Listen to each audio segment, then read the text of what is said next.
All right, wrestling world, good evening, or morning, or afternoon, or whatever the hell time it is, wherever the hell you are. This is drummer John with Post to Post Wrestling, your favorite friggin' podcast. Here with the Brothers of Discussion. We've got Will, we've got Grayson, rocking all this wrestling knowledge. What the hell's going on, guys? Not much, man. Just hanging out. Just, living the dream. And the Polar brought me here, so shout outs to them for having me.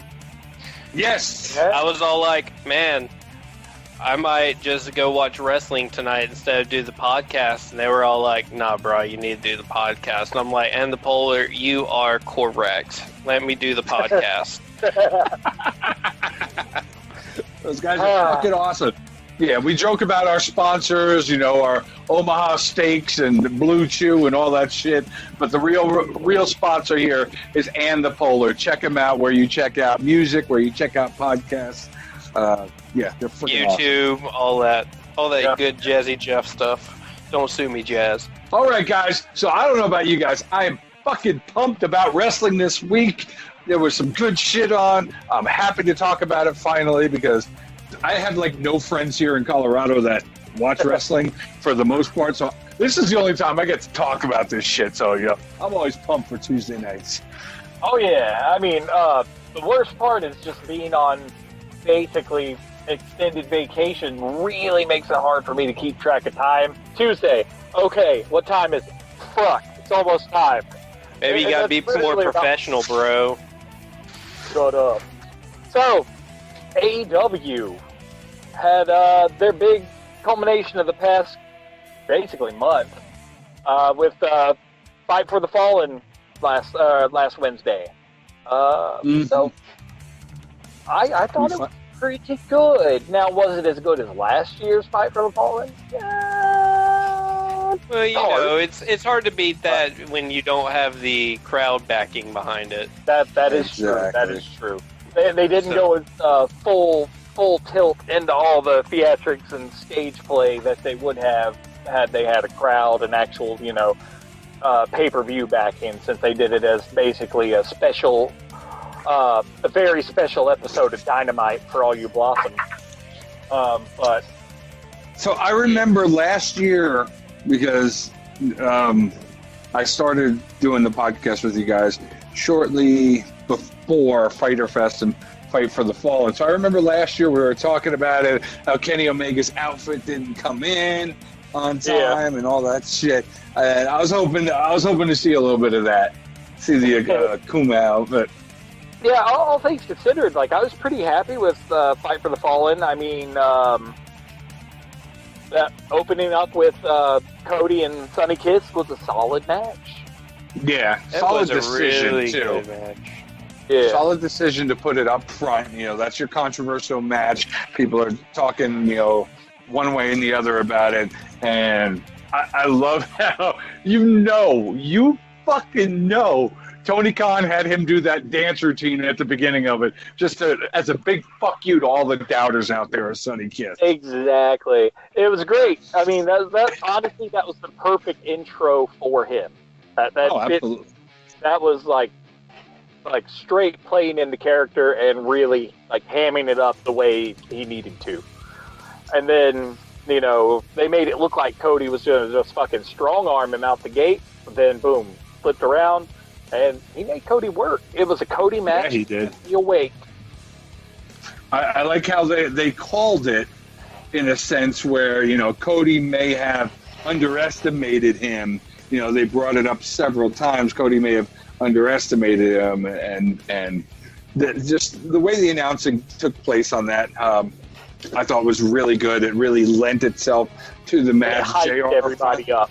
Yeah, JR finally got his gender right for Sonny Kiss. Yeah, he did. Didn't misgender him. I was proud of JR. Good job, JR. Other things, it was nice seeing Cody pretty much lose his cool and start making tiny mistakes in the match choreography. You saw him try to get the pin too close to the ropes. He shuffled over, and then next thing you know, he didn't realize the Sonny Kiss was going to be close enough to hit foot on the ropes, and Aubrey was like, nah. And he got all pissy and started doing arguments and, plenty of, roll-up small packages. From start to finish, it was a good balanced back and forth. No one had, the full decisive advantage.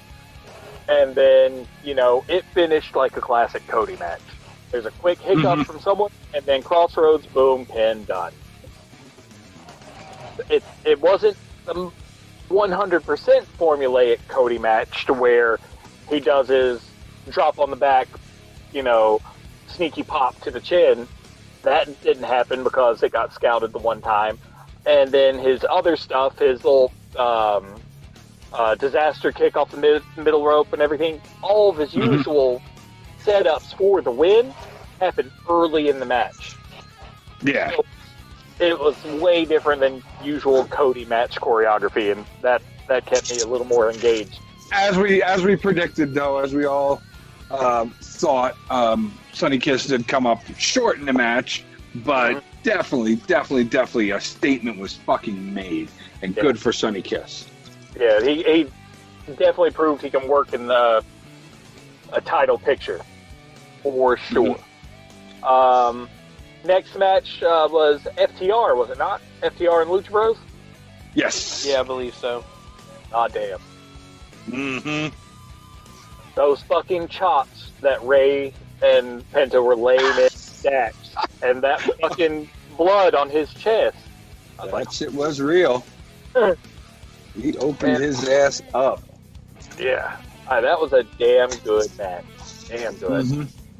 So we got to see the pile driver, the spike pile driver, which apparently was a move that was banned for them in WWE. Like, they wanted to do that move in WWE, and Vinnie Mac was like, no. Yeah, I think the spike pile driver, honestly, I feel almost like it's been banned since that Owen Hart botch with Stone Cold, has it not? When he broke his neck, yep. Yeah. I feel it's pretty like much been since then. The only person really allowed to do pile drivers were Jerry King in his little one-off matches and the Tombstone from The Undertaker and Kane. Yeah, and they retired the Tombstone pretty quick. I knew FTR wasn't going to drop it to the Lucha Brothers, but that match definitely put both teams hella over. Oh, yeah. I mean, Lucha Brothers are already over. Oh, fucking Lucha Brothers. FTR is already over, but it just made it that much more. And then you interject Kenny Omega coming out and then pouring the beer on his fucking head afterwards, and then getting their truck back. Although it's the way it cut away, it was like the key wasn't working. You were watching. Yeah, I know, right? Cash trying to start it up. It wasn't starting. It looked like they had the wrong keys or something. They could have been gimmick keys. I wonder if the Butcher and the Blade fucked them over and brought two keys, and when they took it out of the ignition, they put a second one around Butcher's neck. That'd be funny as hell. But honestly, that's setting up that feud really well. Plus, it proved that, Dax and Cash aren't 100% in league with the Elite either with that beer dump. Oh, yeah. That's what I'm liking. And that leads into a setup a little later on that we see during Elite versus Jurassic Express match. When we see the Hangman at the bar. Oh, yeah. And then Cash and company show up and join Hangman at the bar. Drink with him. Yeah, that shit was awesome. There was some great storytelling in that episode. Mm-hmm. A lot of people are the rumored new Four Horsemen angle with Shawn Spears, FTR, and they were talking about Cody. Most everyone, even some random dude I talked to at an estate sale this weekend, he happened to be a dude that runs an indie promotion out in that area. And one of his people actually works for AEW now, but he couldn't. He forgot her ring. He got her current ring name with AEW, and I forgot the name he told me. But I'm bad at things. He's like, "Did you hear who the possible fourth member of the new Four Horsemen will be?" I was like, "Last I heard was Cody." He's like, "No," and then he's like, "Hangman." I was like, "What?" And then I can believe that. Seeing that little moment where him and FTR sharing them Jack and Cokes at the bar. That made a believer out of me. I could see it. It fits. You think old school Hangman, not even old school Hangman, because the edge that he's got now with the drinking and shit, that would go right along with what FTR is all about. I mean, the odd man out, honestly, would be Shawn Spears as far as personality, but I mean, you can make that shit work. I mean, if you think about it, the original, like, 4 Horsemen, you had 3 fucking bruisers, no matter which version you're looking at. Mm-hmm. You had your Tully, Arn, and Ole. You had your Tully, Arn, and Barry. Right? Your bruisers. Yeah. And then you had the fucking odd man out in Flair. Yeah. So you've got your bruisers, and then you got your odd man out this time, too. Es posible. It's a possibility. I honestly like the way that sounds a lot more. And if it's something that works out, I think that'll get Spears over and back as a serious character instead of this, is he ever going to get a win, joke-ass motherfucker? Is he ever going to get a partner? They dropped the whole tag team partner angle. Thank God. Yeah. I would like to see, and I think this would be pretty damn cool, you have Tully making a 4 Horsemen, and then you have Arn making a 4 Horsemen, and having those 2 factions at war with each other for who is the true 4 Horsemen of AEW. Is it Tully's 4 Horsemen, or is it Arn's 4 Horsemen? I mean, if it were Arn's 4 Horsemen, it would have to be pulled solely from the Nightmare family, and I don't think they have enough chemistry to really make it work. What I see happening is more along the lines of, like we talked about earlier this week in sidebar conversation. I think Arn's going to stab Cody in the back, and it's going to play off like the old school brainbusters are working their psychological long game that they're known for. They're known for their ring psychology as a tag team. Why would they be using that sort of psychology as managers as well, and playing the long game, setting all these pieces into place, and then when the time is right, they poach a member of the Elite and stab another one in the back and create this new resurrection of their bread and butter faction. Mm-hmm. If you're going back to the fucking NWO. That's where I was going, is the NWO Red and NWO White and all that shit. I mean, as much as I enjoyed all those NWO factions, that was probably the worst thing they could have done. Breaking them up? All it did was prove that the NWO was fucking bloated and had too many fucking members. But to split it up without, actually splitting it up was a terrible choice. In hindsight. As a kid, I was like, fucking hey, you've got the good NWO, you've got the bad NWO.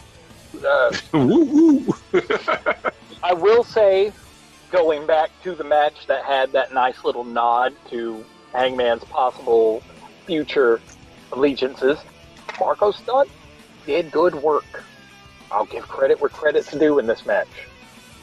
Even though I despise watching him work, this time I was like, that works. They threw him around like a goddamn rag doll. Yeah, they did. But I will tell you, that fucking destroyer that he did. Oh God, yeah. I don't want them to start leaning on that too much. These impressive and experimental versions of the Canadian destroyer, because that's 2 weeks in a row, maybe 3, where we've had the most gnarly Canadian destroyers ever happen. Let's not take one too many trips to the well with that one. Let it rest. Yeah. Let it rest. But that, another good match. I could see a solo match between Kenny and Luchasaurus in the future. Well, Kenny's got to do something, because I don't feel, and maybe I'm wrong, but I don't feel that he's as over in the States as he was in New Japan. Oh, he's definitely what it is. Here's what it is. They're not using Kenny until the second year. When the second year comes up, he's going to be built as one of the biggest stars ever. Again, but for the States. This lets the other talent get moved up, get their name out there, because we all know who Kenny Omega is. But the booking has been, leaning towards other people, not making him more of a focus or forefront. So I think at the 2-year mark, that's when it's going to start taking off, and Kenny's going to start doing his big, high-profile matches, his fucking, hour-long battles or some shit. Now, are we going to say the 2-year mark is at next year's... Double or Nothing? Yeah, the first Double or Nothing was in February instead of way in the spring, and I think if that's the case, that would be 2 years from the beginning. So I would think that would be when it was. I was thinking, would that be the first episode of Dynamite? I was like, no, that would only be the 1-year anniversary of Dynamite. So for a 2-year anniversary... But it would be the beginning of the second year, which is the 2-year. I think it's going to start whenever him and Hangman lose their thing, and Hangman's on his own doing whatever he does. Then Kenny's back to by himself, and he'll start building him up to a big thing. What I see happening is, if they're going to do a big turnaround and switch, it's going to have to happen at one of their bigger shows. And what I personally see happening, and this is going off of my theory that Hangman's going to join a new Four Horsemen. What's going to happen is FTR, with their meteoric rise top, are going to be #1 contenders for the tag belts. They're going to go against Hangman and Omega at one of the shows, be it All Out, which they haven't said anything about, so I highly doubt they're going to do an All Out this year, because it would just be Daly's place All Out, and that, I don't know what they're going to do. Maybe they wait later on, who knows. But whatever show they do it at, it would make sense if it was an All Out or maybe Full Gear later in the fall, or possibly Revolution. But there. And then what you see happen is Hangman sets Kenny up and then leaves him high and dry, and then FTR capitalizes. There's going to be some sort of backstabbery, and that's going to create a rift that sends Hangman off to new horizons and sends Kenny back into the solo arena where he should be. Yep, I think I've been thinking that since FTR showed up, and we've been seeing this Hangman, hanging out with them and whatnot. And I agree 1,000%. I think that's exactly how it plays out. Going back to the main show, Orange Cassidy getting the drop on Jericho, literally. Dude, that was awesome. That was such a play on an old WWE thing, but it was still awesome to watch. I know. I enjoyed Jericho basically calling out WWE and everything else too. The Demo God. The Demo God. He's got another new name. And a new T-shirt. I don't doubt it. But it was released that night. I'm hoping that Cassidy pissed Jericho off enough for a round 2. I do. It's happening. It's going to happen. It's going to have to. If it doesn't, then it's going to be a constant thing of Cassidy throwing a wrench in the works for anything the Inner Circle does until it happens. It's going to happen, and Cassidy's going to get the win, and that's going to cement him as a huge star in AEW. Once he gets that win over Jericho, and it's going to happen. That's going to be his footing. That's where he's going to be. He's been over, honestly, since day one with his ridiculous character. But this is just going to make it's going to legitimize it. Yep. Biggest thing, worst match of the night, 100% the Nightmare Sisters tag match. We knew it was going to be a squash, but it just wasn't good to watch. Especially since if you watch Dark, then it shouldn't have been on TV. It should have been on Dark. Yeah, but the one girl one of the girls in that tag team that they went against, I believe her name was MJ Perkins. she's a released NXT superstar. She was one of the people who got released on April 15th. The not the short white chick, bigger chick. The sister girl with the blonde hair. NJPW. Yeah, that's what I thought. I knew it was going to be a squash. It's like, that's the one match where I was like, okay, I'm going to just start hitting the fast forward button. Okay, here's another spot, here's another spot, here's another spot. Oh, look, team up move. Okay, there's the win. All right, skip, skip, skip, skip, skip. All right. Brian Cage and Jon Moxley. It was a good match, but that ending, like, I mean, we knew Moxley was gonna walk out with it. But I would not have thought Taz would toss in the towel. No, I didn't think that shit at all. But you know, how is it gonna play out in the future? It's gonna create a little tension between Cage and Taz, and I feel like maybe there'll be a split at some point, but I feel like they're going to mend things pretty soon. Yeah. Just because, why would you bring Cage in with this manager just to have it last like this one very, very short story beat, you know? And give him the belt. It's going to last longer. It's going to be something where Taz is like, I was worried about you, and throws it in, you know, some shit where he figures out a way to smooth things over, because he already has. Yeah. He did some interviews where he explained why he threw in the towel. And it was basically what they were saying. Brian Cage still grumpy, so. Yeah. It'll take a minute for it to get fully smoothed over, but they're going to be together for a little while. But when the turn does happen, I have a feeling it's going to be a big one. But good match. Both of them worked really hard. Brian Cage looked good in the ring, but you know, it's one of those things when you know what the ending's going to be. I wasn't 100% invested in it. It wasn't as good as matches earlier on the card. It really wasn't. But afterwards, we saw the return of Darby Allin. Just setting up that feud with Cage and Darby. Maybe Darby gets his hands on the FTW belt, you know? Maybe. That'd be right up his alley. Oh, yeah. Darby being medically cleared to come back and then going after the man that put him out. It's going to be good. Also, if any of you have seen it, Darby Allin finally got his full arm tattoo done. Yep, the skeleton arm, Yep, that thing is very well done. Very well done.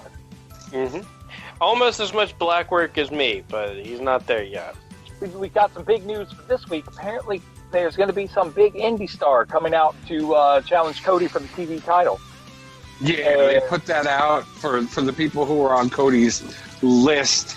He sent out a text message thing earlier in the week about the open challenge, and then some tweets came out about a big-name independent star who they're going to be bringing in for the challenge this week. And the name that keeps popping up over and over again is Warhorse. Here's my thought on that. I don't think it's Warhorse. I want it to be Warhorse, but I don't think it's Warhorse because it's a globally recognized top indie talent. There's only one person with a shit ton of global travel. Matt Cardona. I hope it's Matt. I'll be happy either fucking way. Matt Cardona. Shut your face. Well, he might as well debut since we saw his old tag team partner debut on Impact tonight. I mean, true, and honestly, I could give two shits about those guys, honestly. How fucking dare you? How fucking dare you? I just Matt Cardona deserves to be the World Heavyweight Champion, and Brian Myers deserves to be the other World Heavyweight Champion. Because Those are just the facts. And you need to face So, it. Matt Cardona debuted this week a new internet champion belt.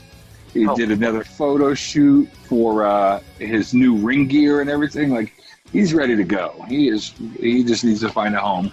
So maybe it's AEW this week. If he brought out, if you mean Brian Myers brought an internet belt, or was that Matt Cardona? No, Matt Cardona, because he was the internet champion.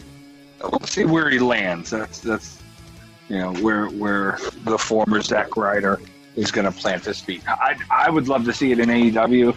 Cody has said that wherever he lands, he is going to be. We're going to see a resurrection of him. He's going to be over with the fans, and you know what? Cody's in a position to make that happen. So fucking make it happen, Cody. I mean, it could be, but I prefer Matt Cross. If I'm going to go with anybody, I would prefer Matt Cross because dude man needs some fucking recognition for all the hard fucking work he does. And especially since he was starting to get a little bit of NWA because NWA hasn't done shit. And apparently the rumor mill is Billy Corgan's thinking about shutting it down again. Yeah, he squashed that. He said he's not doing it. He's not? That was the rumor I had last heard, but good to know. That came out later on that day, that same day that initial rumor came out. He made a statement saying that no, he has no intention of shutting it down. That's good. That's good. I just hope that they start doing stuff soon because, I mean, that's all, to go back to the angle I was working there, Matt Cross was starting to get some recognition in NWA. He's working for basically a bigger named company. Granted, one of the smaller, bigger names now, but something with some legacy behind it, some legitimacy. You know what I mean? And then Big Ronus fucking kicks it in the dick and fucking puts everything at a standstill. So I would like to see Matt Cross get the nod because, I mean, they had him in the Battle Royal at All In, right, Grayson? Yeah. He was not in the Battle Royal. He fought MJF at All In. Fuck, I forgot. And he won the match. He won against MJF in that match. That would be a wonderful callback if they could get him in and have him go against MJF again. That'd be sweet. But I doubt that'll happen. But it'd be fucking badass. Maybe for us, bro. I know. But anyway, that's what I want to see. If it's Warhorse, cool. If it's Matt Cross, cool. If it's the other Matt, whatever. What you be Norman Smiley? Ooh, that would be fucking amazing. He's old as dirt. But he's also but the big wiggle returns. It's not going to happen. he works in developmental at WWE. It's not going to happen. Yeah, he's not going to be there. Speaking of WWE, another released talent made a debut tonight, huh? Tino Sabatelli. He used to be on NXT. He was a tag team with Riddick Moss. We've seen him in the crowd Dynamite the last couple weeks. Well, he made his debut in a tag match on Dark this week. Very nice, very nice. I mean, the one thing I can say about it, because I'm not super familiar with his work, because I focus on just a couple promotions, honestly. Like, I only have a cursory knowledge of most of the other ones and their performers. I know that all the people that hate on AEW for being the new hot thing right now, they're going to just constantly say that all AEW is doing is picking up people that WWE didn't want. They're going to use that as a negative. I'm just like, fuck, do it. Use them better. Prove that their talent is something that WWE squandered. Mm-hmm. Like, shove it in their fucking face. That's what I want to see happen more and more, because that seems to be what they're doing with FTR. Yeah. So I want to see more of that happening. Just shove it in their fucking face and show how good these dudes can actually work if they're given proper story arcs and creative control. Boys, Gallows and Anderson were on BTE this week. Yeah, oh yeah. Impact. Yeah, they were. They've They've already set up their first rivalry and everything. Like they're going against Madman Fulton and friggin' Ace Austin. It's a God, we were so close, John. Ace Austin or whoever they bring in, and then we'll get to there. We'll get to there. We still got WWE to talk about. But it was cool what you were saying earlier, John, about when they were on there and they were talking about how they were originally supposed to be the big tag team in the Inner Circle. Well, that was Jericho. Jericho did an interview, a podcast or something like that, where he was talking about how close they were to signing, and he made the statement that they were initially going to be the tag team in the Inner Circle. That was where they were supposed to land had they signed with AEW at the time, but they chose not to. They redid their deals with WWE, and then and they regret every second. Yeah, I'm sure they do. It's like they got a 2-week push, and then it was right back to the same job ass shit they did for years. It was pretty much, from what I hear, all because Paul Heyman. Like Paul Heyman just pretty much lied to him, is what I hear, and that's part of the reason why AJ went back to SmackDown before Paul got fired. He was like, "I'm not working for this dude. Fuck that guy." Yeah, that's Paul Heyman is denying it left and right, but. I'm reading it from too many different places and too many different people for it to not have some kind of weight. Like, yes, too many people are reporting it that way. So there's got to be some truth to it. Well, on that note, let's go over to their former home, WWE, and talk about that shit show that was Extreme Rules. The shit show at Extreme Rules. It was horrible. That was just awful. Like, I was like, oh shit, this is gonna be a good pay-per-view because the Cesaro, Nakamura, and the New Day match, because that was fucking really good. That was really right well off done. the bat. We saw a title change. I mean, that was good. But then we just get this. Mr. Madison, what you just said is one of the most insanely idiotic things I have ever heard. At no point in your rambling, incoherent response were you even close to anything that could be considered a rational thought. Everyone in this room is now dumber. Perfect. It was just he sent me that last night. I was like, holy shit, that's that bad. It was so fucking stupid. But I did say Sasha was going to walk out with the belt. Technically, she did. She walked out with it. She got the 3 count despite the crazy nonsensical circumstances. Sasha won. Oh no, Sasha did not win. But on the same note, Asuka did not win. Just like Stephanie said last night. Who really didn't win? The fans. Yes, no one won. But I guess we'll give Grayson the credit there, and we'll put an X over Asuka's name for me and John. Yeah, just go ahead and put an asterisk. Asterisk. Say technically was bad. There, I wrote it down. Asterisk. Shit was bad. All right, let's just run through the card. I'm going to skip the pre-show. Our first. I didn't watch it. Okay, I've got it up. The pre-show was Owens and Murphy in a singles match. Yeah. Owens won. We didn't know about the pre-show at the time. We didn't know about that. Yeah. And I don't think we knew about the New Day. Yeah, we didn't. Yeah, we didn't know about that one. I would have taken Shinsuke and Cesaro over the New Day just because I like them more. I would have, 100%. But I'm just glad they got the belt. It doesn't really make sense, that they got it, but I'm glad they did because Cesaro deserves all the belts. Yep. Cesaro's a damn champ. So is Shinsuke. Yeah, he is. Yeah. Fucking diamonds in the rough, those two. Well, Shinsuke's had all the belts. Cesaro still hasn't got what I feel like he deserves, and that's a good run World for the title and potentially getting it. Yeah. At least give me the feeling he can get it. But yeah, then it was the Bailey and Nikki Cross match, which again is too much outside interference nonsense to be called a good match, despite Nikki Cross being seriously one of the best and awesome. Would be believable as a champion. Dude, she would be hysterical as a champion.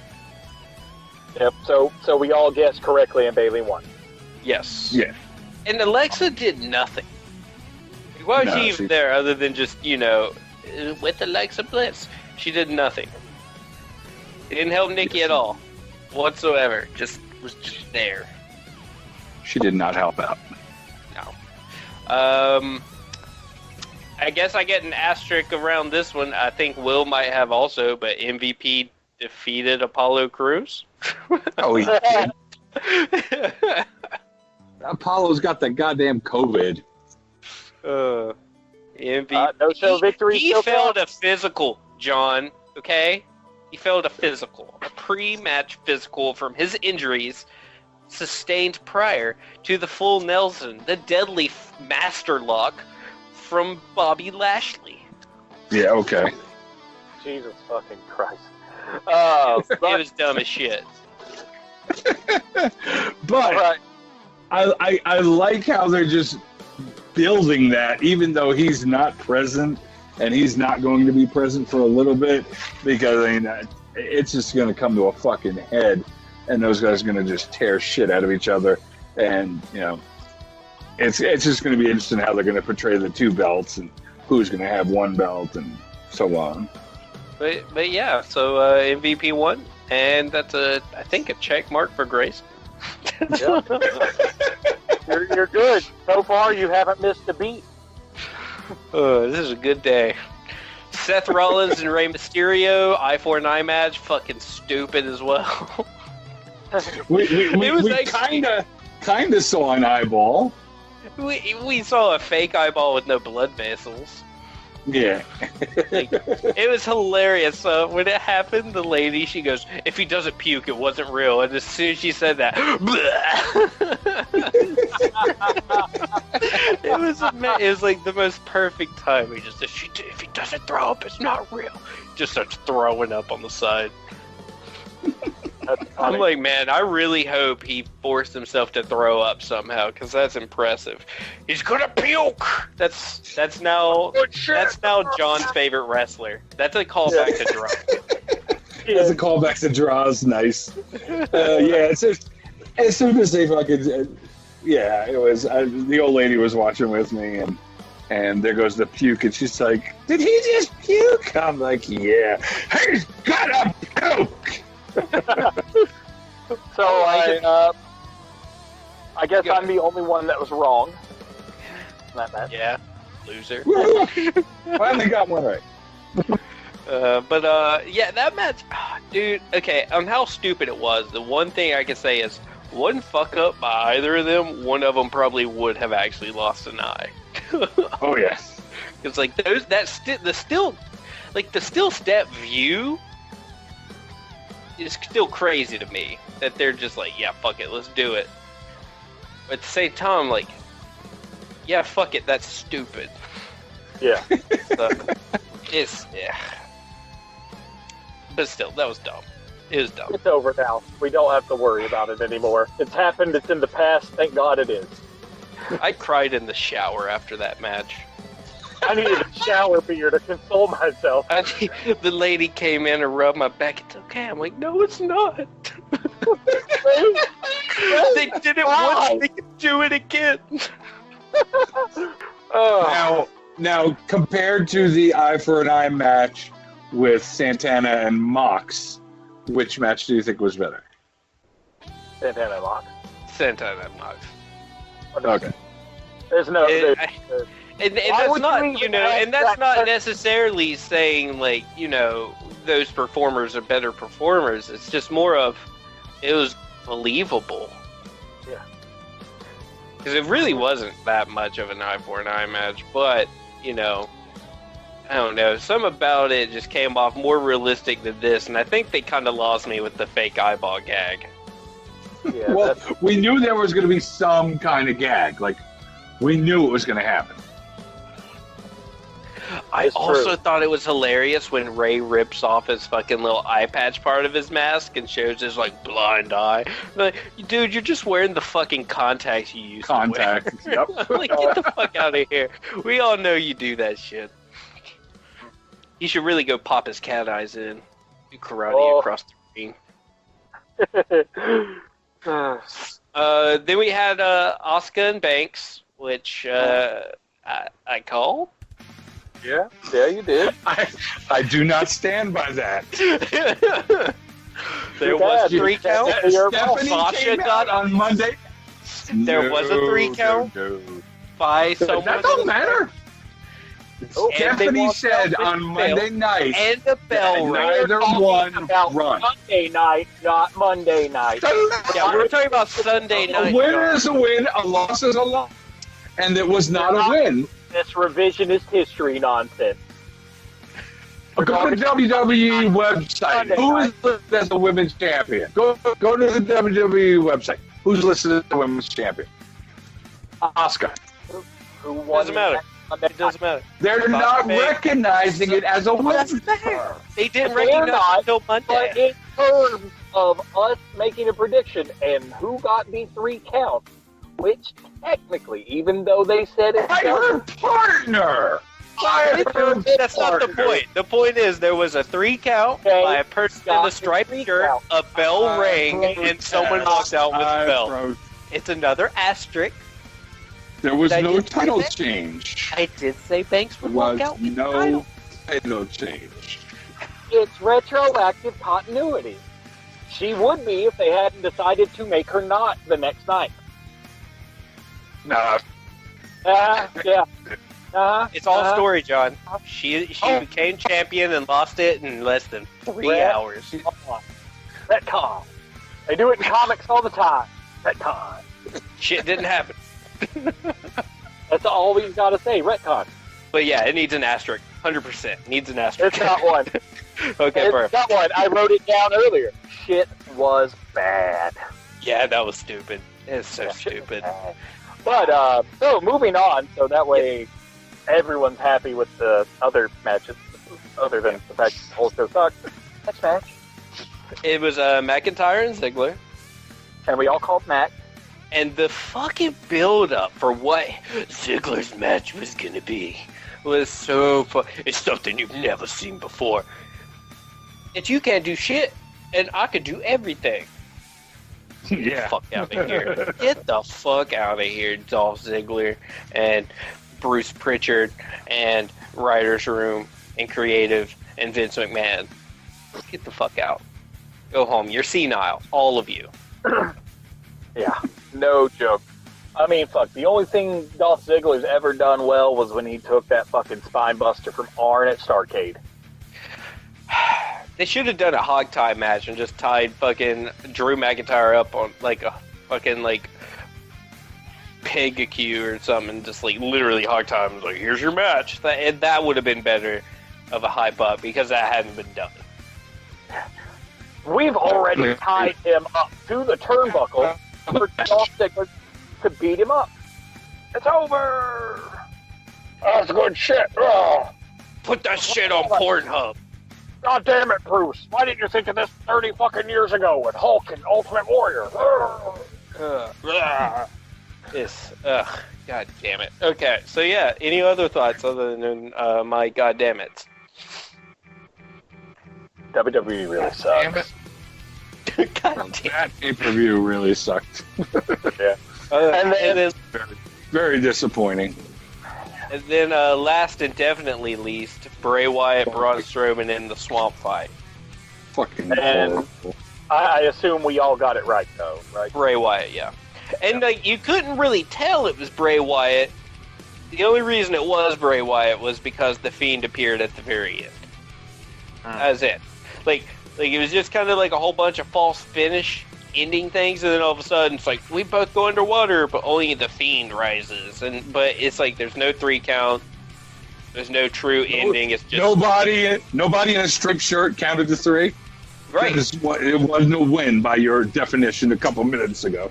This is a swamp fight. This is a swamp fight. That was just a regular singles match. Fight. There wasn't even a 3 count in a boneyard match, but I got that one right too.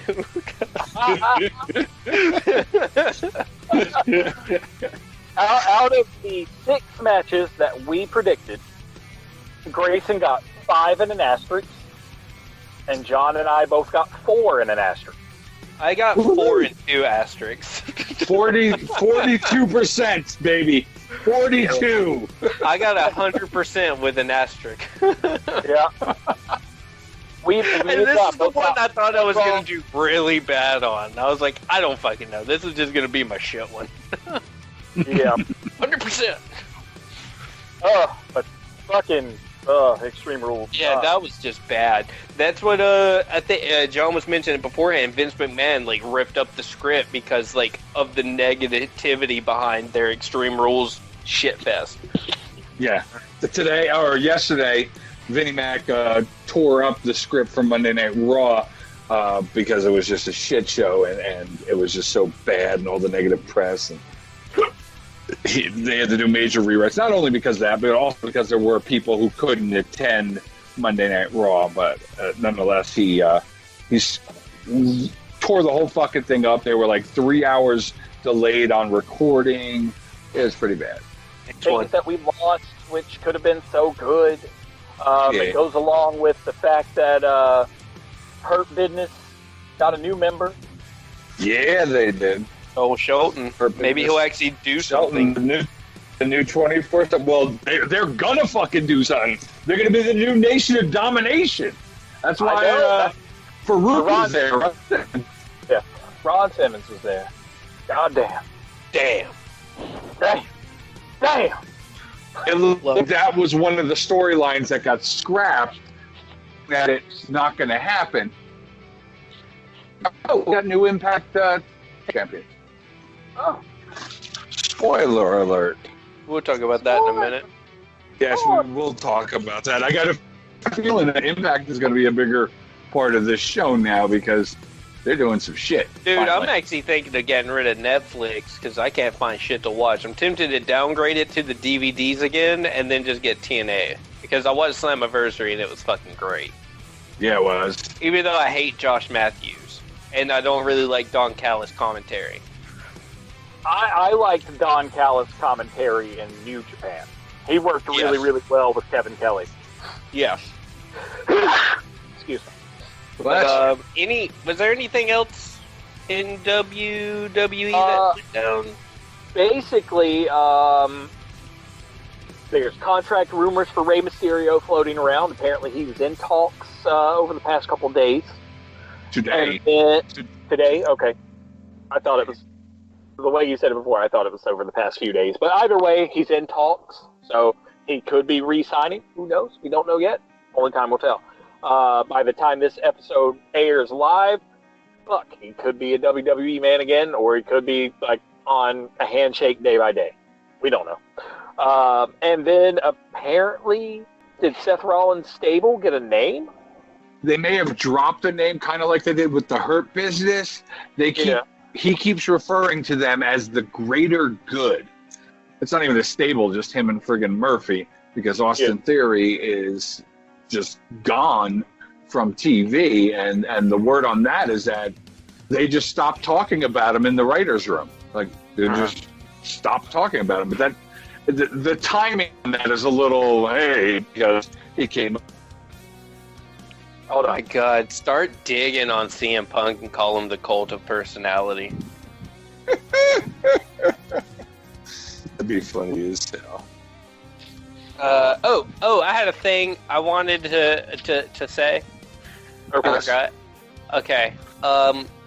Fuck the WWE Network right in their fucking mouth because I don't pay your fucking $10 fee and I don't have the entry-level WWE Network. I don't want fucking commercials during my pay-per-view. Yeah. Fuck that shit. Fuck that shit. That's stupid and you're dumb. That's it. Okay. So, I know SummerSlam's coming up in a couple weeks. Do we have any dream matches, or have they announced anything at all? anything we want to see happen at SummerSlam?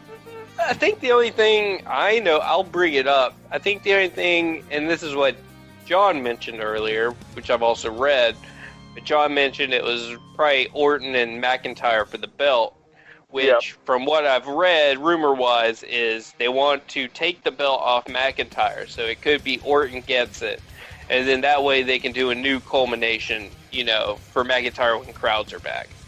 Because, you know, that fucking matters. Mm-hmm. It's true. McIntyre would be better served having the crowd behind him with the title than Orton, who's been around the block a few times. Yeah. Hey, we have no idea how long it's gonna fucking be. Yeah. Yep. Do we have any matches that we'd like to see from some of these story arcs coming down the pipe? I'd like to see the fucking Street Profits lose the tag belts to Andrade and Garza. Okay. No. Shelton Benjamin and Bobby Lashley. Benjamin's already got a belt. Yeah, he needs more belts. The whole Hurt business needs all the belts if they're going to be there. Give MVP and Shelton maybe the tag belts, and give fucking Lashley the main belt.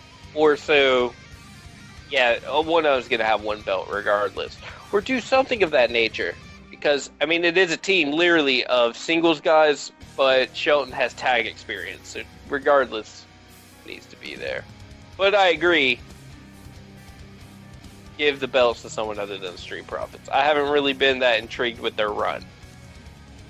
And it's just it's time. Like, they're done. You know, they're not as fighting a champion as I would like to see them. It's just, I'm over it, man. I mean, this is like, honestly, this is the second pay-per-view without a tag team title match for Raw. Mm-hmm.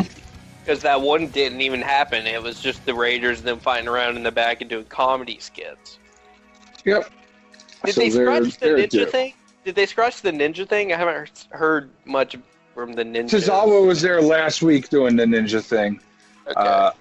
It was last week because he had a match. I can't remember. Oh, and Shayna Baszler came out and kicked the crap out of all the ninjas. Maybe they'll do so with Shayna again, because I remember she had things for like Money in the Bank, WrestleMania, Rumble, and then they just soured on her and just cut it off. Vinnie Mac soured on her. That's why she lost her push.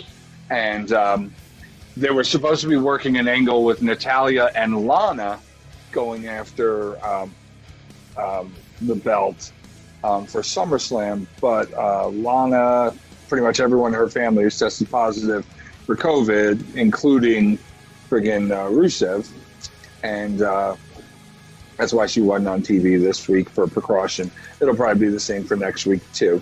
Outside of that, obviously, I want a final culmination of the Fiend Braun Strowman feud. I just want the Fiend to have the belt again. That's really it. And I don't want Roman Reigns to get it later. I really don't. It's gonna happen though when he eventually comes back. But yeah, we'll probably get. Like, he's good shot. He's good shit. We'll probably get McIntyre, Orton. We'll probably get Strowman and Fiend. Maybe they'll set up Bayley and Sasha. No. Maybe. They could do Rollins and Black. We've seen that multiple times, though. Well, who doesn't know they go back to the well? Mm-hmm. So, Mustafa Ali did make his return, so it could be Mustafa and MVP for the United belt, maybe.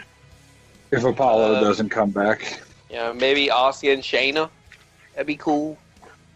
Probably another rematch of the New Day and Shinsuke Cesaro. Well, we do need New Day to win the belts back, because that's what they're doing with them, is they're building up to have the most tag team title wins. And then be Demolition. Yeah, they do. And then finally, probably Riddle Corbin. What about AJ? Who's AJ going to go against? The winner of Riddle Corbin.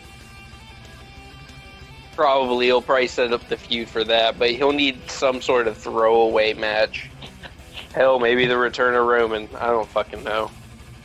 Let's do AJ and Corbin. So AJ just trounces him because AJ's always going to win against Corbin. Fuck that guy.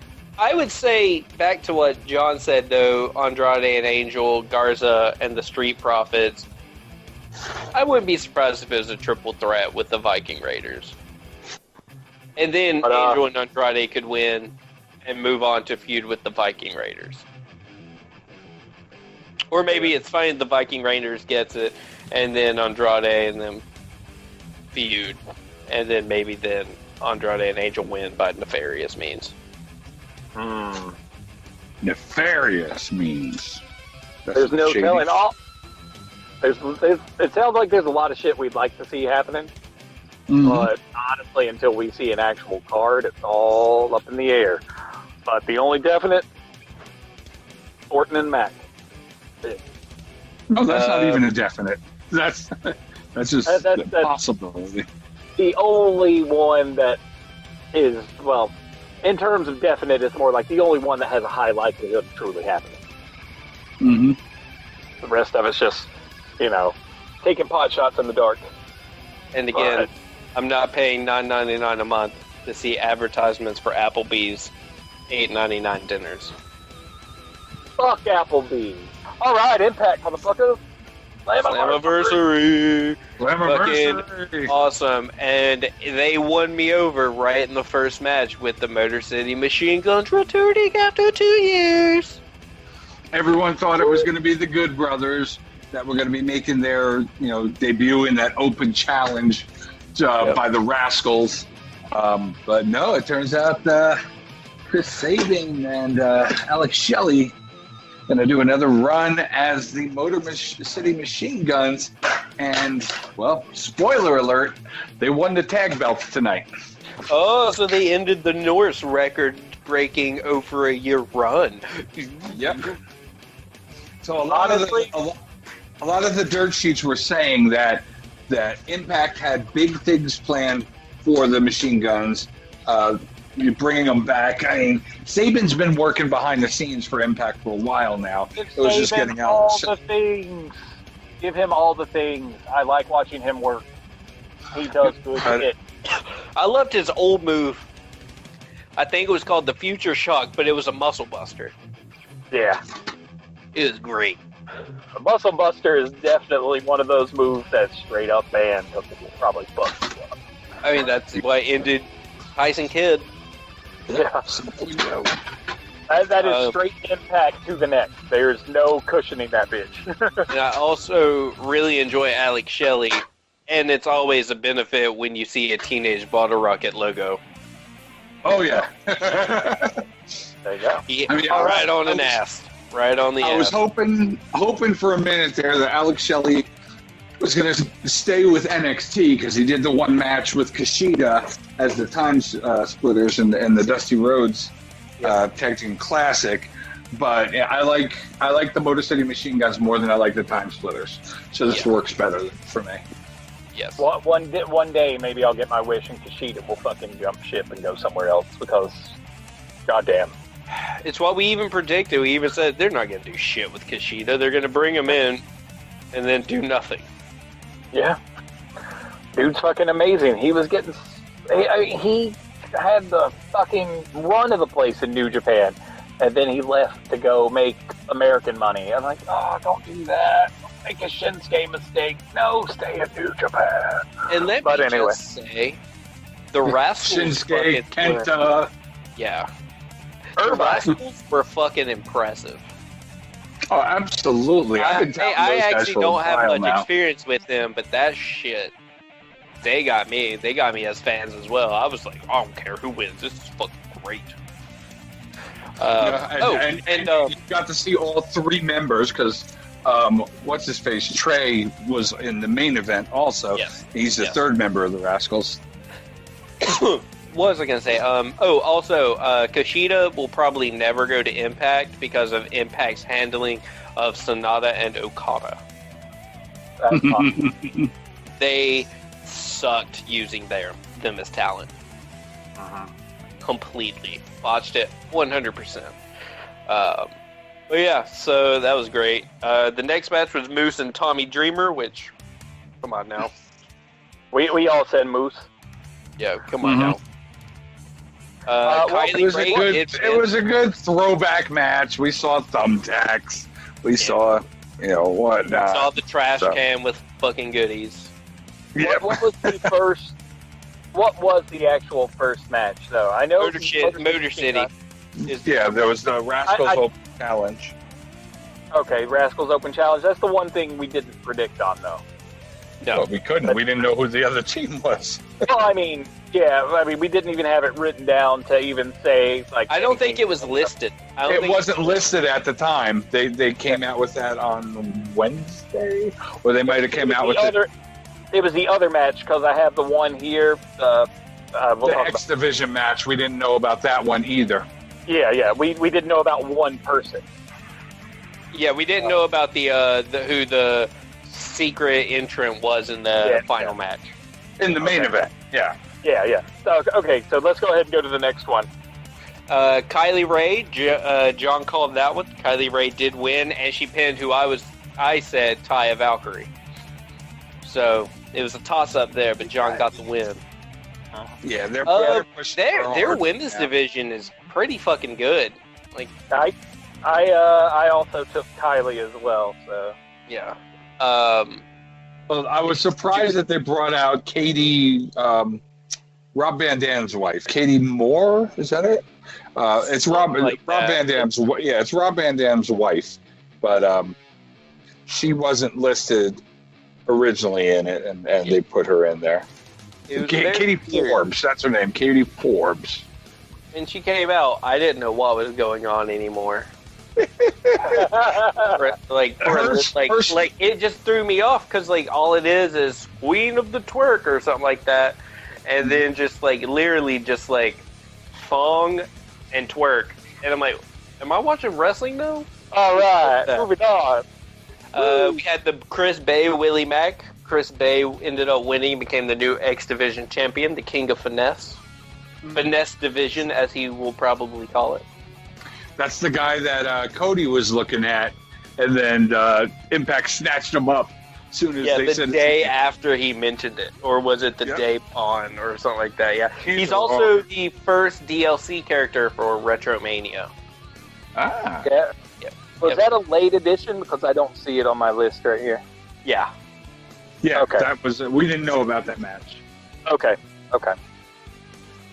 And then after that was actually a really good match, also. Yeah, it was. So, the North faced Ken Shamrock and Sami Callihan. The North won, obviously, since they lost tonight. But we all knew, you got a 60-year-old man in Ken Shamrock and his enemy Sami Callihan. They weren't going to win. Yeah, and it's building that feud up again, it looks like. Yeah. Because they were talking shit to each other tonight. I'm still going to say, though, to fight, not, in my opinion, giving me a sense of, man, this dude's going to tear shit up whenever Ken Shamrock walks to the ring. Dude's still goddamn, ripped his shit from all the HGH or whatever he's doing. Dude, he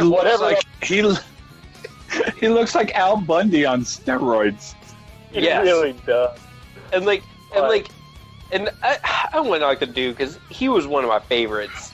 But and I liked watching him in the UFC and all those. But when he's walking to the ring, it just screams older gentleman. 100%. And please, Ken, if you're listening to this, do not whoop my ass, please. Oh, he would murder me in a second. Say this with all respect as fans of your past work. Yes. I used to play as you in WWF Warzone. Just mentioning his name brought the pussy out in me. Like, yeah, that guy could fucking kill me. I know it. Yeah. That's why I said older gentleman. He's the world's most dangerous man. What'd you think of the North? I like the North. I thought they were good. They have a very good chemistry for, tag team wrestling, which is obviously a benefit since they are a tag team. But they just gave a good tag match. Mm-hmm. They're very much a throwback tag team where you've got your main mouthpiece and then you got the guy doing the work. It's just they work really well as a team. And they carried that match. Absolutely. Like, Sammy worked really hard, but he can only do so much because Ken is a little limited nowadays. So the North really did almost all the heavy lifting. After that was Deonna Purrazzo defeating Jordynne Grace, which I said Thick Mama Pump said Deonna, and he was right. So we called Grace. Deonna is working on a handshake deal, which is the biggest reason why I didn't think she was going to win, because she is, and still, as of this recording, she is still unsigned with Impact Wrestling and holding their belt. I feel like this is sort of a way to try and get some good faith with her to sign. Yeah, she's gonna sign. It's gonna happen. Yeah. But I did like the match. I love the story. Deonna just attacking the arm the whole time and then getting in that nasty fucking armbar. Oh, that Fujiwara is sick. It was well done. That match was well done, and then that final submission, and then the screaming agony of Jordynne Grace saying, "Yes, I quit." It's like, that was a good match. It was a very good. And it may have made. Yeah, we were all definitely wrong on that one. Oh, I thought you called Deonna. Oh no, absolutely not. I didn't think she was going to win at all. Oh, okay. Yeah. Okay, never mind. She was on a handshake deal. I didn't think they'd give a belt to somebody who's on a handshake deal. And I don't know. I just feel like they've been building Jordynne for so long, and she's been the champ. I just felt like she was unstoppable until someone who wasn't just, really a reject was going to just take it in her first match type deal. And that was her first match, actually, Deonna Purrazzo. I don't think she ever had a match in Impact before then. I can't remember her having one. That says how much faith they have in someone with a handshake deal if their first fucking match gets them a belt. Yeah. No, she had one other match. She had one match on Impact. Okay, second match. Yeah, second match. They belted her. First big pay-per-view then. Yes. Very much. Okay. All right. And then after that, we had the main event, where it was Trey, Ace Austin, Eddie Edwards, and then a fourth mystery opponent who they hyped up as a former world champion type deal. And the person that came out was Rich Swann. And I was just like, are you fucking kidding me? All this build up for fucking Rich Swann. I'm glad he's back because he's been out for months because of his knee injury, I think it was. But ankle injury. But like, when I think a big fucking comeback, I do not think Rich Swann, who has not really left the TV screen. He was still there, just injured, not doing anything. And then, use it, kids. Boom. Eric fucking Young. Yeah, EY. Crazy motherfucker. I was super, super happy to see him back, and it looks like he's gonna be setting up his feud. We'll talk about that after we talk about the winner. What I'm gonna say is, he looked even more like a crazy person that match, and it was fantastic. Those bug eyes with the bald head and the cleanly shaved face, like, he looked. Oh, he shaved his face. Yeah, the he beard shaved and gone. he looked crazy. He got busted open in it, and it looked even better. Whew. But And then he got eliminated and then just beat the ever-living dog shit out of Rich Swann. Yeah, he did. He took a chair to his fucking leg and everything else. It was glorious. And then in the match, Trey did a fucking amazing slide on the knees, go through the ropes, Canadian Destroyer. That was cool as hell. As fuck. So, and I always thought with the Rascals that they were going to use, because like Xavier, X, whatever they call him, he was a former NXT guy, and he was a former Lucha Underground guy. He went by the name Desmond Xavier. I always thought he was going to be the single star out of the Rascals, and the other two guys would be the tag team. But Trey Miguel has set himself aside as the solo member, and the other two guys are the tag team. So who won? Eddie Edwards. In the end, he won by pinning Ace Austin. Yes. We all called Austin for the win, and we were all wrong. Yeah. But, John, there's a silver lining to this. You and I picked more correct people than Grayson. That is a first.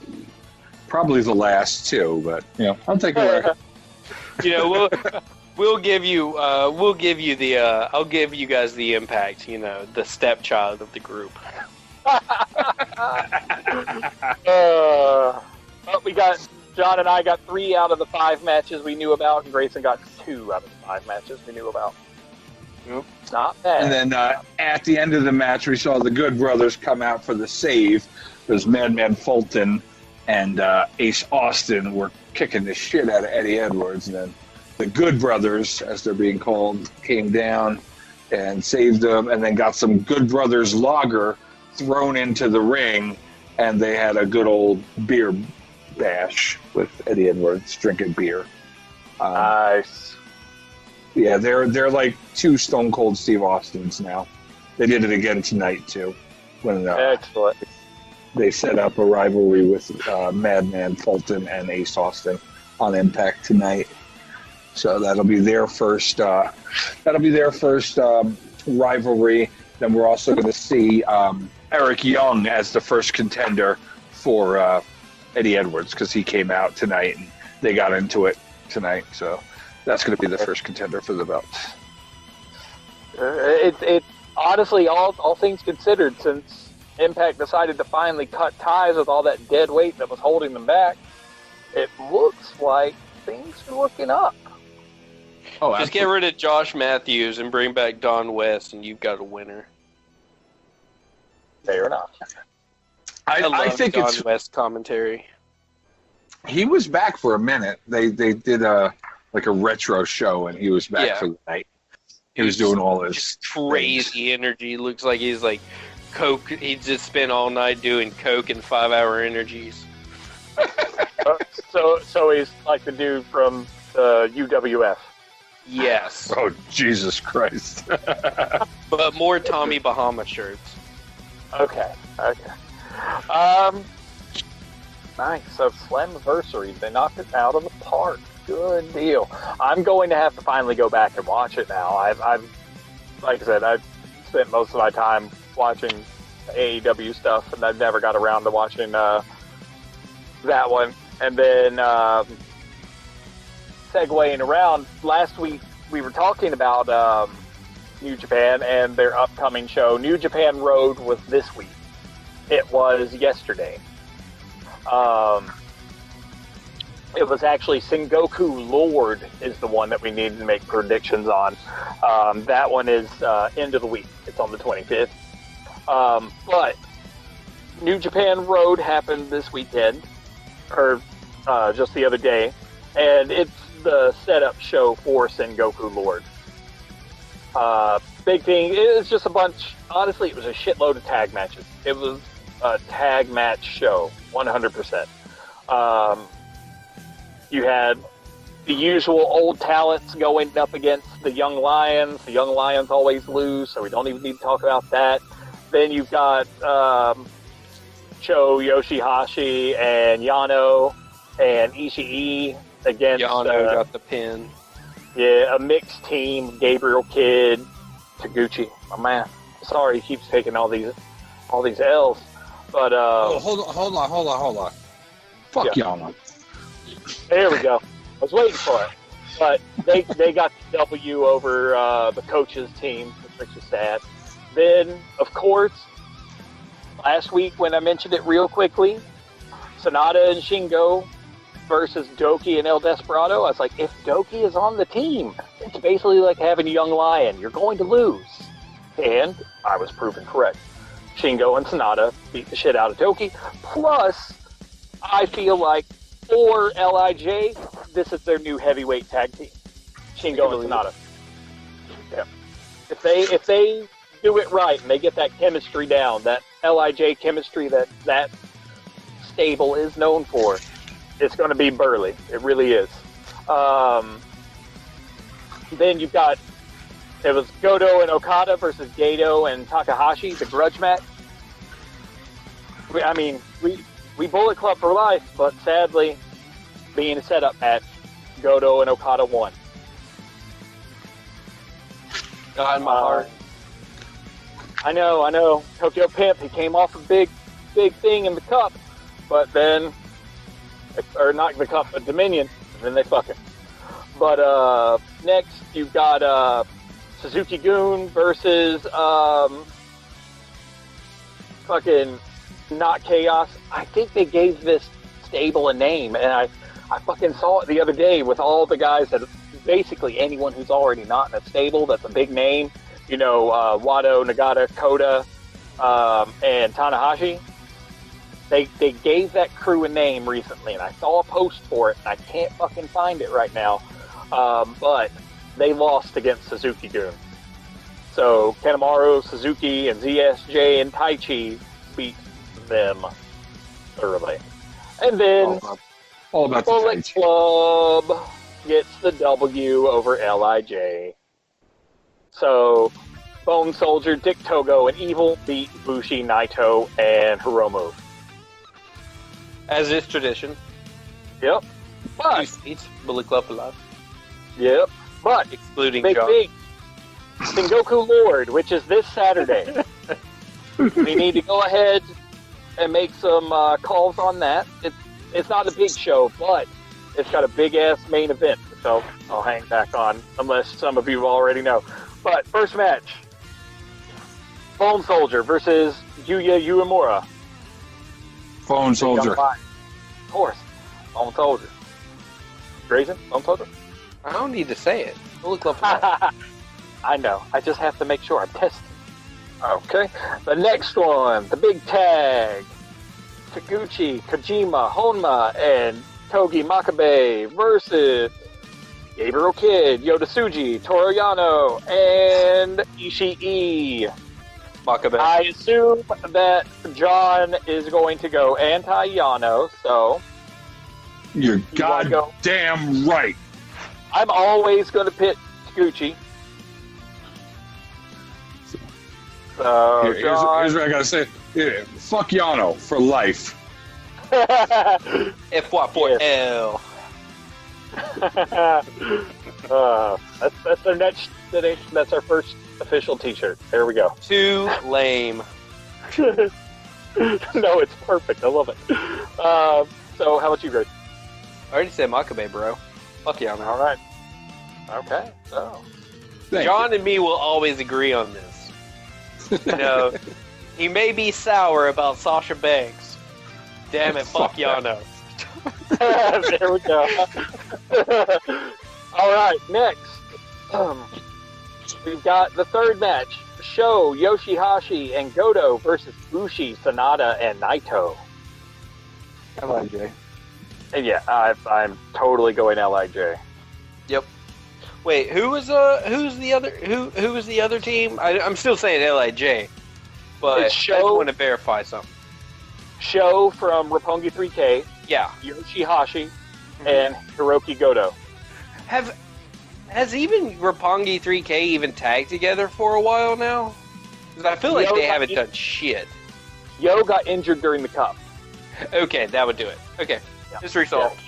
He got a leg injury, yeah. I thought there was something weird going on.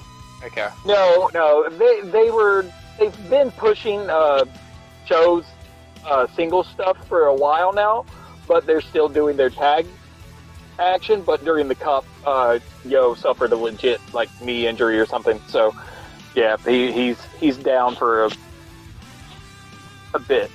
So Okay. LIJ across the board. All right, next, a big long ass team versus Suzuki-gun. It's Master Wado, Tenzan, Nagata, Ibushi, and Tanahashi versus Doki, Kanemaru, Suzuki, ZSJ, and Taichi. Oh my god. Tai Chi. Everything in my fucking body wants me to say fuck Tai Chi. But they got ZSJ. So I have to say. I'm going to say the new crew versus Suzuki-gun, just so that way I can keep it squared away in my mind, because that's a fucking lot of names. Honestly, just given the way that team is, I really feel like Suzuki-gun's going to go because they don't have older enhancement talent on the team.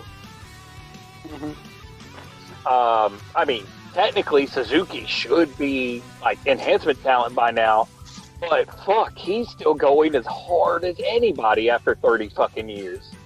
Mm-hmm. Dude does not slow down at all, and he wrestles fucking mean. So He's like the Japanese Ken Shamrock. yeah. Except he doesn't hurt my heart to watch. All right. Next. I'm going to need a senior citizen discount card just watching it. Where's my free coffee? After that one, it starts the 3 big matches of the night. All right, first one. I think I already know the answer. Okada, my boy, Tokyo Pimp. I love the Tokyo Pimp, but he's not beating Okada. Oh, I think I'm going to have to change it up a bit and just go with Bullet Club for life.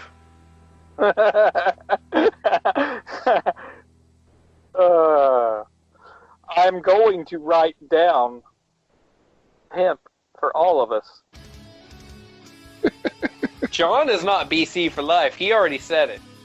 He went with Yeah. Okada. I'm going to put an asterisk next to John's that says Okada. Even though I know it's going to be Okada, still going Tokyo Pimp. Well, isn't the point of predicting the winner? Hey, Now when you're fuck. Bullet Club for life. Pimp! Local 5. Sometimes the point of prediction is just picking who you want to win.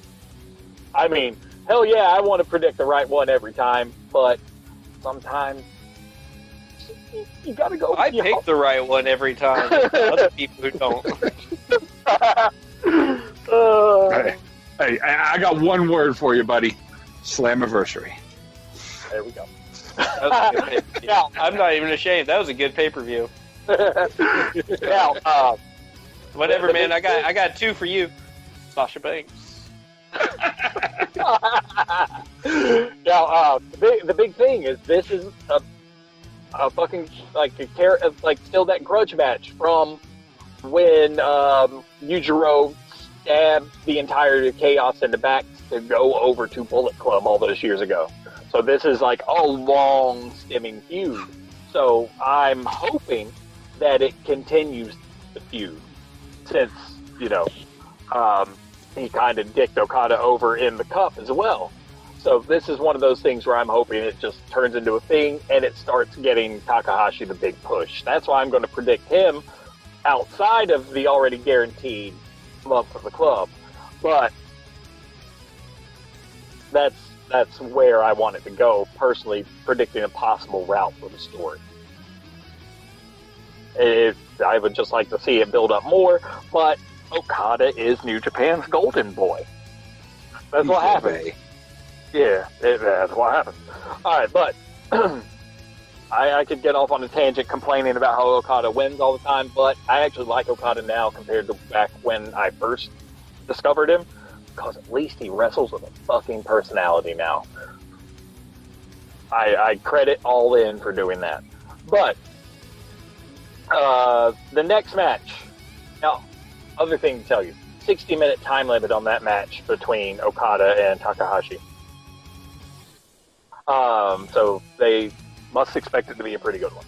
Next, the next match, also a 60-minute limit. It's for the Never Openweight Championship. It is Shingo versus El Desperado.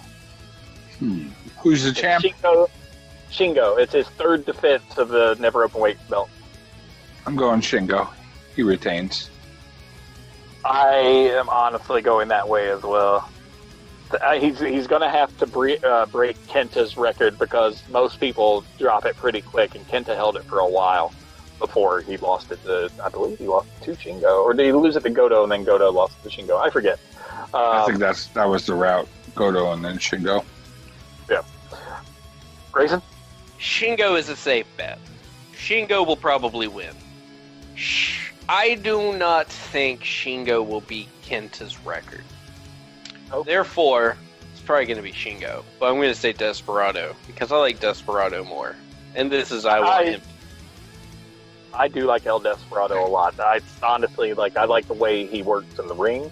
And he deserves a big push after he came back from injury a while back.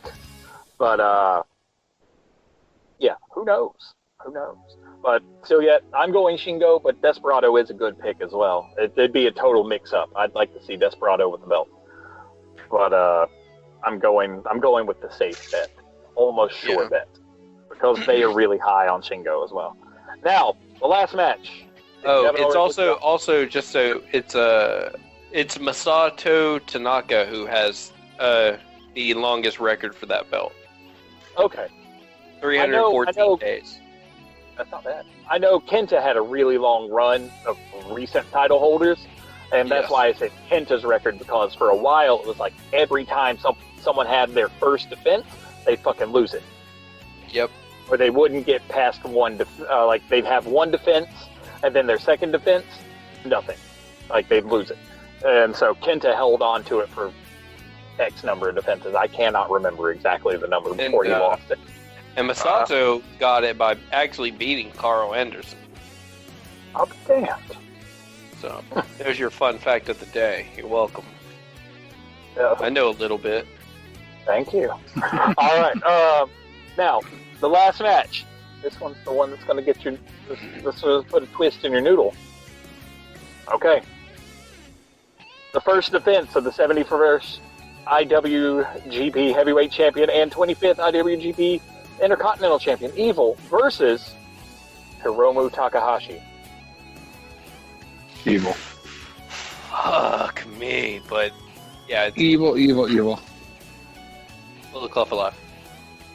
Yeah, I mean, I'm going to go Evil as well because Hiromu is a junior heavy. I think if it was almost anyone other than Bullet Club versus Hiromu for those two titles, I would probably pick Hiromu. I bleed bullets. All right. I'm just excited to see what's going to come of that match. Yes. Is Evil going to strong arm Hiromu the whole time and take out all that pent up frustration from always being second fiddle to everybody in fucking LIJ against one of LIJ's golden boys? Or is it going to be this beautiful back and forth of heavy hitting and acrobatics?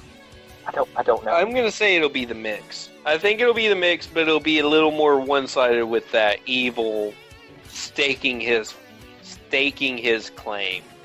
Yes, you're right. He got pushed to the back burner. He was always the second one to come out. He never really came out first or was seen as that guy. It was always, when it was him and Sonata, it was Sonata the Cold Skull, stuff like that. And then, how can you really do anything with Naito? It's Naito. Yeah, it's true. I mean, Evil may have been the first member of LIJ after Naito, but that honestly, in and of itself, automatically put him in the second fiddle position. You could kind of picture it as two different streets. You had Devitt and Fale, then you had Naito and Evil, but they spread out. It was still Bad Luck has mad clout. Evil had dick. Yeah. I mean, but So in my opinion, Bad Luck and Devitt, that was almost more like equals in a sense. It wasn't even like one being ahead of the other. They formed basically a faction at the exact same time. yeah. Well, Like, I'm saying more of like as you see the teams and their evolutions and where they are now. Yeah. You know, before the switch with Evil was just, you know, pretty much just getting teabagged. Well, Bad Luck, he might not be doing too much, but he's still the rogue general. He's still a fucking badass with clout in the group. He's like the locker room leader for that group in a way. Yeah. It's all things considered, like, one, the main reason why I believe Evil's going to win is because it would be, personally, in my opinion, way too premature for them to triple melt somebody. It took them forever to double belt someone. That just happened. But to immediately go from a double belt to a triple belt on someone? No. It's too fucking soon. And honestly, if you're going to triple belt them, they need to be belted in, to keep it legitimate, like sports-wise, in their weight class. You know what I want? Because of how much shit Evil got, I would like to kind of see him feud with Jay White, and that be Jay White's exit. I could see that. And then Because, Evil becomes the unofficial, you know, not really, but is leader of Bullet Club. have you seen all of, like, Tama's posts on Instagram? No, I don't. No. So, Tama's been posting a bunch of shit about all that, and, like, Evil being the leader of Bullet Club right now. Like, he posted a list of the eras of Bullet Club. You had the Rock and Rolla era, you know, the Prince Devitt era. You had the Phenomenal era with fucking AJ. You had the Elite era. Yep. Then you had the Cutthroat era, and then he even put down the Evil era. Right after that, 2022 question mark. Yeah, I hope they just get fucking evil with that shit, literally.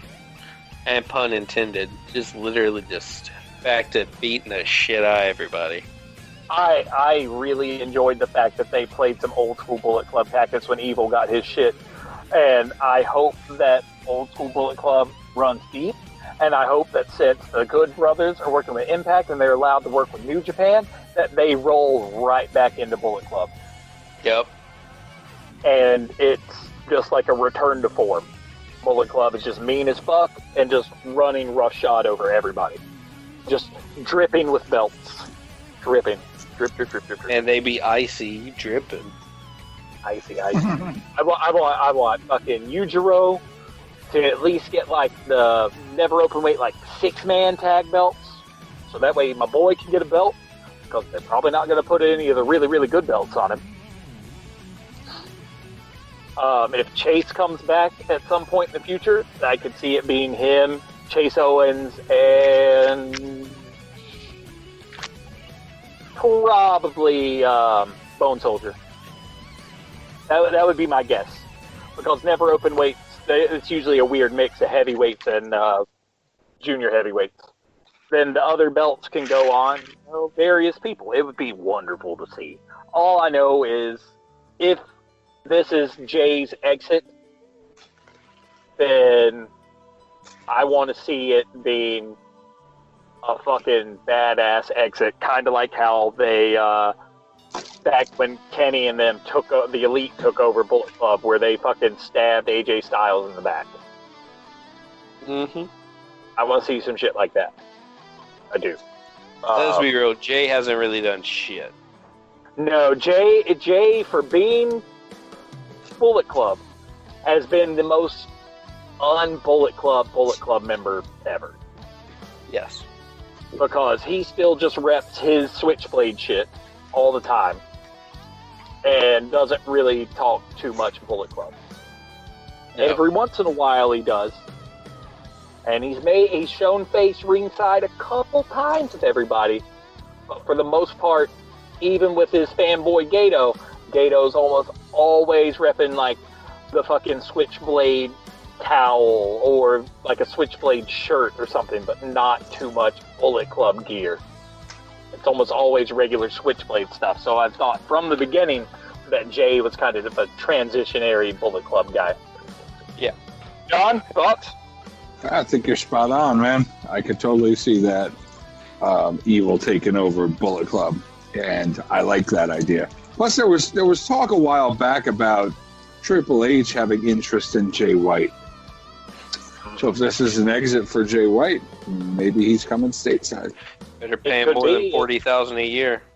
Yeah, it could be. And then Jay White also, like a long time ago, like right after either Wrestle Kingdom this year or Wrestle Kingdom last year, I can't remember which right now, he was on Talk Is Jericho, and he talked about how he had a dream of wrestling for the WWE.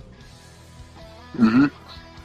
So I mean, it could happen. If it does, sorry, Jay, but unless you just blow the doors off of them and develop a little bit more personality, don't get me wrong, I like watching Jay work, but he's not going to stand out from the crowd too much in WWE other than physique and accent.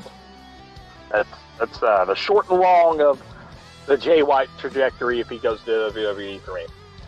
The short and skinny. The short and curlies. Mm-hmm.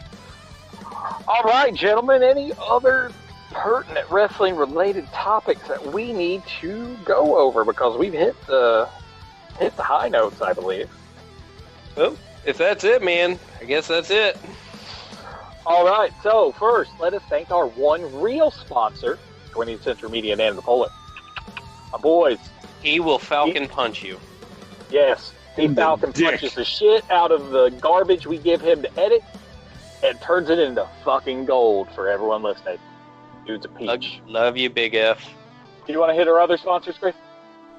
Oh, yeah. So, obviously we're brought to you by Omaha Steaks. Go order a steak package for your father or mother. Maybe their birthday's coming up. Who knows? Buy them steaks. Put meat in their mouth and meat in your pants. Get Blue Chew. Blue Chew. Promo code. Fuck it. That's what you think, and that's what you're going to do. Meat in your mouth, meat in your pants. It's a good night. Steak dinners and sex. So yeah, promo code fuck it, because it's not real. We'll never get a sponsorship from them because we made fun of them for too long. Hey, maybe we'll still get Square or something. Square, no, we'll get Square. Whenever you use, just run your credit card on your phone. Yeah. Oh yeah. Hey, for all you young and up and coming businesses, we're sponsored by Square. But yeah, so with that has been another riveting, exciting entry into the post-to-post world with your hosts, the Brothers of Discussion and Drummer John, brought to you once again by And the Polar and 20th Century Media. Thank you, Falcon.